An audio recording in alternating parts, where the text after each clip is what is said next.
అన్ని విఘ్నాలను తొలగింపజేసుకోవటానికి, లక్ష్మీ కటాక్షాన్ని సిద్ధింపజేసుకోవటానికి, ఆదాయ మార్గాలు పెంపొందింపజేసుకోవటానికి, శ్రావణ మాసంలో వచ్చే సంకష్టహర చతుర్థి సందర్భంగా గణపతిని ఎలాంటి ప్రత్యేకమైన పరిహారాలతో ఆరాధన చేయాలో నేటి పరిహారాలు, పరిష్కారాలు అనే అంశంలో పరిశీలిద్దాం.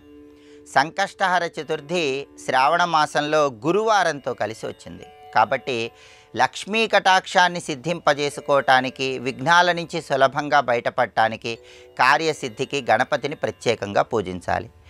ఈరోజు గృహంలో పూజా మందిరంలో బంగారు గణపతి లేదా వెండి గణపతి లేదా రాగి గణపతిని ఏర్పాటు చేసుకొని గణపతిని పూజిస్తే ఉత్తమ ఫలితాలు కలుగుతాయి. బంగారు గణపతిని పూజించినట్లయితే అష్టైశ్వర్యాలు కలుగుతాయి, పితృదోషాలన్నీ తొలగిపోతాయి. వెండి గణపతిని పూజించినట్లయితే మానసిక ప్రశాంతత కలుగుతుంది. రాగి గణపతిని పూజించడం ద్వారా రుణబాధల నుంచి సులభంగా బయటపడవచ్చు. ఇలా లోహాలతో చేసినటువంటి గణపతి అందుబాటులో లేని పక్షంలో మట్టి గణపతినైనా పూజించవచ్చు, లేదా శ్వేతార్క గణపతి, తెల్ల జిల్లేడు వేరు మీ చెక్కిన గణపతినైనా ఈరోజు పూజిస్తే ఉత్తమ ఫలితాలు కలుగుతాయి.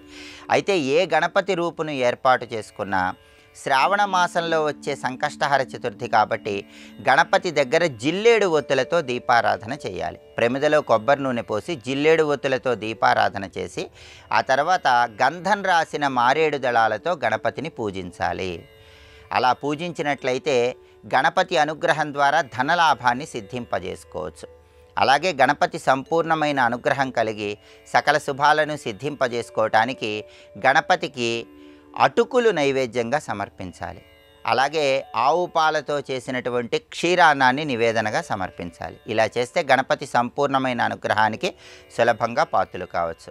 అలాగే ఈరోజు గణపతి ఆలయ ప్రాంగణంలో ప్రత్యేకమైనటువంటి కొబ్బరి చిప్పల దీపాన్ని వెలిగించడం ద్వారా విఘ్నాలన్నీ తొలగింపజేసుకొని ఆదాయ మార్గాలను పెంపొందింపజేసుకోవచ్చు. ఈ ప్రత్యేకమైనటువంటి కొబ్బరి చిప్పల దీపాన్ని ఎలా వెలిగించాలంటే 2 కొబ్బరి చిప్పలు తీసుకొని ఆ కొబ్బరి చిప్పలలో ఉన్నటువంటి కొబ్బరి మొత్తం పూర్తిగా తీసివేసి ఆ కొబ్బరి చిప్పలలో కొబ్బరి నూనె పోయాలి. ఆ తర్వాత 2 ఒత్తులు తీసుకొని ఆ 2 ఒత్తులు ఒక ఒత్తిలాగా చేసి ఈశాన్యము, నైరుతి ఈ 2 దిక్కులను కలుపుతూ ఒక ఒత్తి వేయాలి. అలాగే రెండవ కొబ్బరి చిప్పలో కూడా ఆగ్నేయము, వాయువ్యము ఈ 2 దిక్కులు కలుపుతూ 2 ఒత్తులు కలిపి ఒక ఒత్తిగా చేసి దీపాన్ని వెలిగించాలి. ఇలా 2 కొబ్బరి చిప్పలలో కూడా ప్రత్యేకంగా గణపతి ఆలయంలో దీపాలు వెలిగించాలి. ఇలా శ్రావణ మాసంలో వచ్చే సంకష్టహర చతుర్థి సందర్భంగా కొబ్బరి చిప్పలలో ప్రదోష కాలంలో గణపతి ఆలయంలో దీపారాధన చేసినట్లయితే విఘ్నాల నుంచి సులభంగా బయటపడటంతో పాటుగా లక్ష్మీ కటాక్షాన్ని త్వరగా సిద్ధింపజేసుకోవచ్చు, ఆదాయ మార్గాలు పెంపొందింపజేసుకోవచ్చు. అలాగే ఈరోజు గణపతి సంపూర్ణమైన అనుగ్రహం కలగాలంటే అరటి పండ్ల గుజ్జుతో గణపతికి అభిషేకం నిర్వహించాలి. అలా చేయటం ద్వారా చేతి వరకు వచ్చి జారిపోతున్న పనుల్లో విజయాలను సిద్ధింపజేసుకోవచ్చు.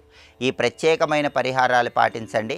శ్రావణ మాసంలో వచ్చే సంకష్టహర చతుర్థి సందర్భంగా గణపతి అనుగ్రహానికి పాత్రులై ఆదాయ మార్గాలు పెంపొందింపజేసుకోండి.